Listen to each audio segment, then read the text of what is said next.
ఒకే రోజు రాష్ట్రం మొత్తం మీద ఇలాంటి ఎవరు చేయని విధంగా ఒక బృహత్తరమైన కార్యక్రమాన్ని చేపట్టబోతున్నాం.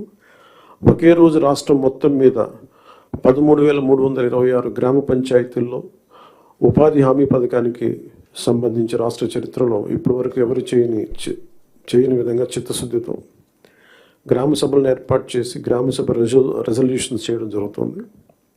ఇది గ్రామ పంచాయతీలని బలోపేతం చేసే దిశగా మా కూటమి ప్రభుత్వం అడుగులు వేస్తుండటానికి మొట్టమొదటి మహత్కార్యమే ఇందుకు నిదర్శనం. 2014-19 మధ్యకాలంలో సుమారు 10,000 గ్రామాల్లో ప్రారంభించిన సాలిడ్ వేస్ట్ మేనేజ్మెంట్ ప్రోగ్రామ్ని ముందుకు తీసుకెళ్లాల్సిన అవసరం ఉంది. అలాగే పైలట్ బేసిస్లో పిఠాపురం నియోజకవర్గంలో ఇన్నోవేటివ్ ప్రాక్టీసెస్తో ప్రవేశపెట్టబోతున్నాం. గ్రే వాటర్ మేనేజ్మెంట్ మెథడ్ ద్వారా లిక్విడ్ వేస్ట్ మేనేజ్మెంట్ని ప్రాపర్గా డిస్పోజ్ చేయడంలో ఒక ప్రాధాన్యత ఇవ్వబడుతుంది.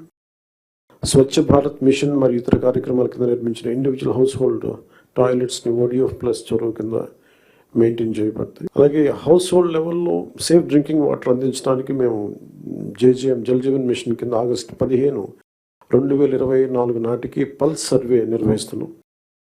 ఈ సంవత్సరం గ్రామ పంచాయతీల్లో 5,40,000 functional house hold tap connections అందించాలి. 5,40,00,000 ఫంక్షనల్ హౌస్ హోల్డ్ ట్యాప్ కనెక్షన్స్ని అందించాలని లక్ష్యంగా పెట్టుకున్నాం.